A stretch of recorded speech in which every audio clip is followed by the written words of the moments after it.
Federalist number 8. The consequences of hostilities between the states. From the New York Packet, Tuesday, November 20, 1787. Author, Alexander Hamilton. To the people of the state of New York.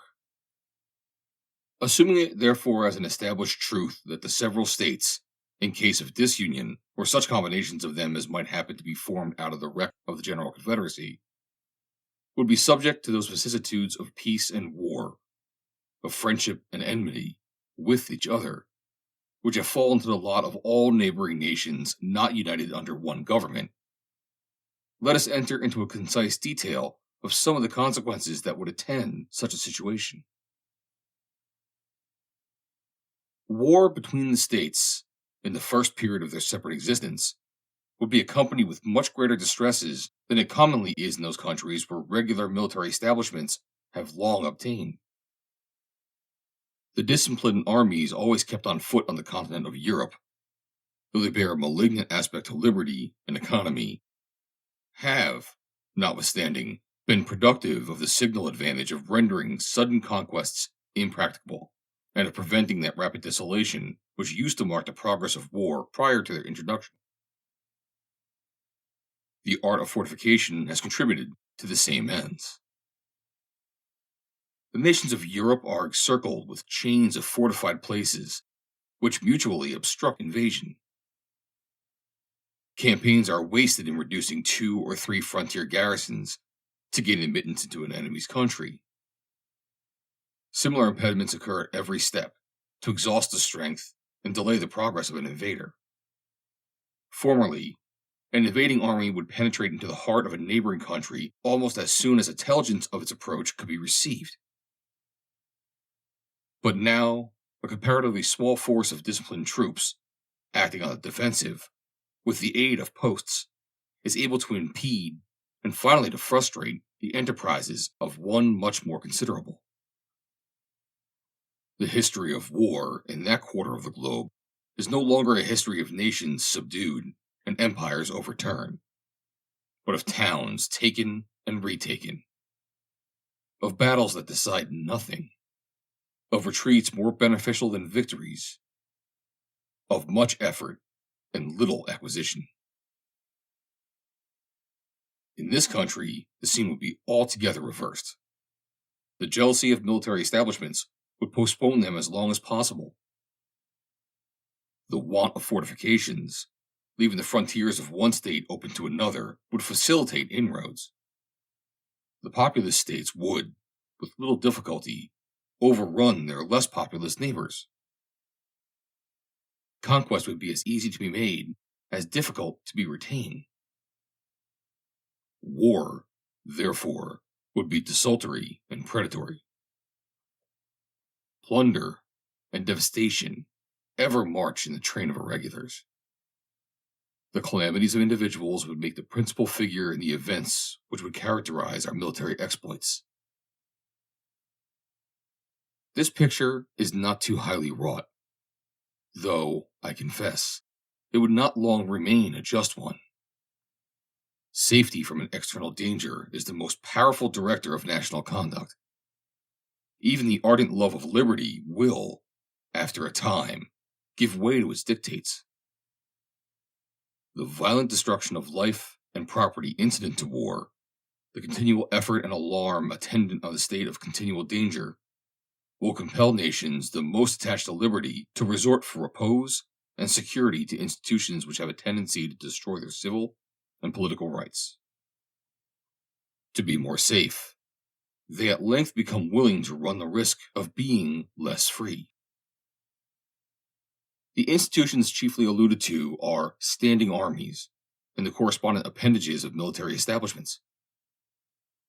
Standing armies, it is said, are not provided against in the new Constitution, and it is therefore inferred that they may exist under it. Their existence, however, from the very terms of the proposition, is, at most, problematical and uncertain. But standing armies, it may be replied, must inevitably result from the dissolution of the Confederacy.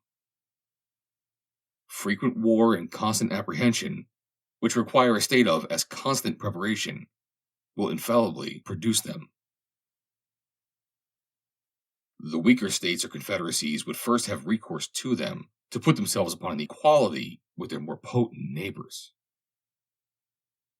They would endeavor to supply the inferiority of population and resources by a more regular and effective system of defense, by disciplined troops, and by fortifications. They would, at the same time, be necessitated to strengthen the executive arm of government, in doing which their constitutions would acquire a progressive direction toward monarchy. It is of the nature of war to increase the executive at the expense of the legislative authority.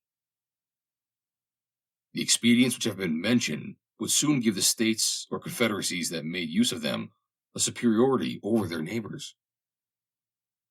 Small states, or states of less natural strength, under vigorous governments, and with the assistance of disciplined armies, have often triumphed over large states, or states of greater natural strength, which have been destitute of these advantages.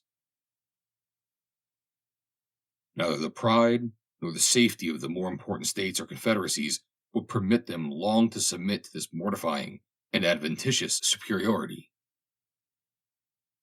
They would quickly resort to means similar to those by which it has been effected, to reinstate themselves in their lost preeminence. Thus, we should, in a little time, see established in every part of this country the same engines of despotism which have been the scourge of the old world. This, at least, would be the natural course of things, and our reasonings will be more likely to be just, in proportion as they are accommodated to this standard.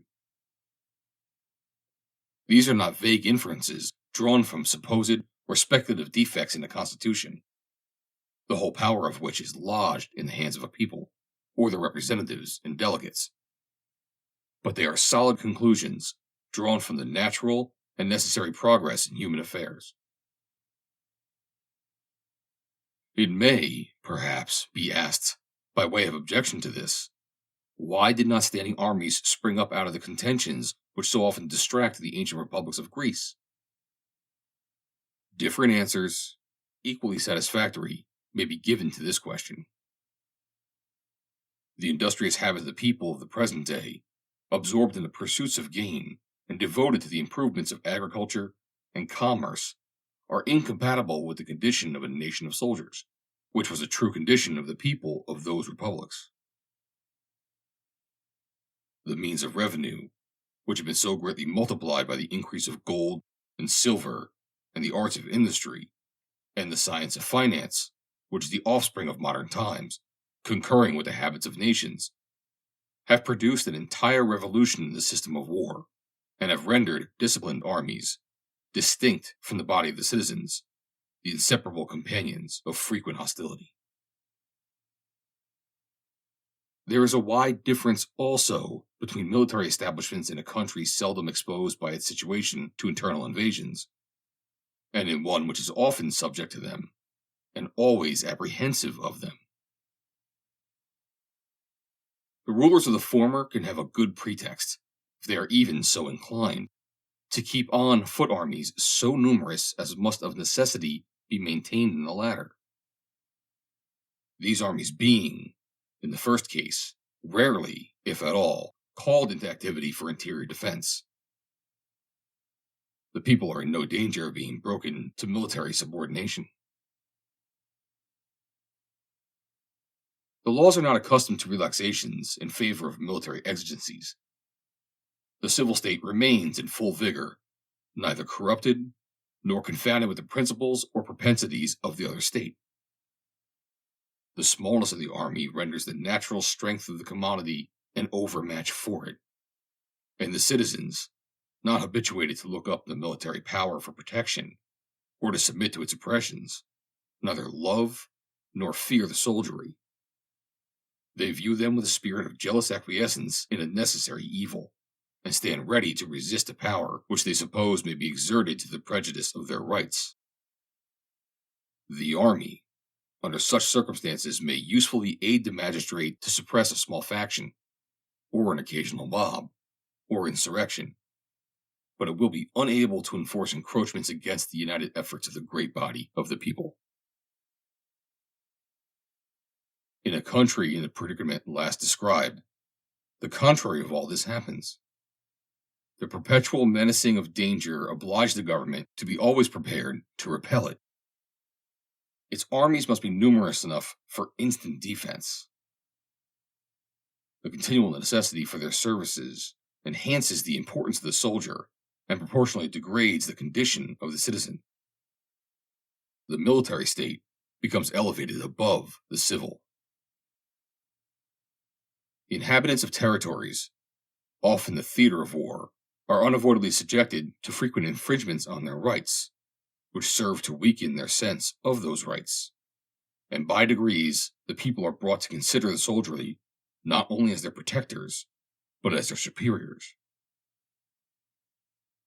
The transition from this disposition to that of considering them masters is neither remote nor difficult, but it is very difficult to prevail upon a people under such impressions to make a bold or effectual resistance to usurpations supported by the military power. The kingdom of Great Britain falls within the first description. An insular situation and a powerful marine, guarding it in a great measure against the possibility of foreign invasion, supersede the necessity of a numerous army within the kingdom. A sufficient force to make head against a sudden descent, till the militia could have time to rally and embody, is all that has been deemed requisite. No motive of national policy has demanded, nor would public opinion have tolerated, a larger number of troops upon its domestic establishment. There has been, for a long time past, little room for the operation of the other causes, which have been enumerated as the consequences of internal war. The peculiar felicity of situation has, in a great degree, contributed to preserve the liberty which that country to this day enjoys, in spite of the prevalent venality and corruption. If, on the contrary, Britain has been situated on the continent, and has been compelled, as she would have been, by that situation, to make her military establishments at home coextensive with those of other great powers of Europe, she, like them, would in all probability be, at this day, a victim to the absolute power of a single man. 'Tis possible, though not easy, that the people of that island may be enslaved from other causes, but it cannot be by the prowess of an army so inconsiderable as that which has been usually kept up within the kingdom. If we are wise enough to preserve the Union, we may, for ages, enjoy an advantage similar to that of the insulated situation. Europe is at a great distance from us. Her colonies in our vicinity will be likely to continue too much disproportioned in strength to be able to give us any dangerous annoyance. Extensive military establishments cannot, in this position, be necessary to our security. If we should be disunited, and the integral parts should either remain separated, or, which is most probable, should be thrown together into 2 or 3 confederacies, we should be, in a short course of time, in the predicament of the continental powers of Europe. Our liberties will be a prey to the means of defending ourselves against the ambition and jealousy of each other. This is an idea not superficial or futile, but solid and weighty.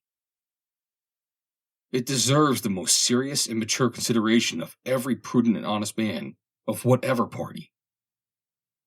If such men will make a firm and solemn pause and meditate dispassionately on the importance of this interesting idea, if they will contemplate it in all its attitudes and trace it to all its consequences, they will not hesitate to part with trivial objections to the Constitution, the rejection of which would in all probability put a final period to the Union.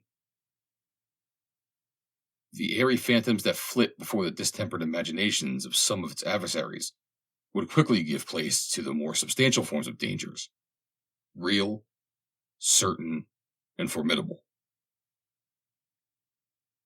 Publius. Read by Joe DeNoia, Chesterfield, New Jersey. July 5th, 2022.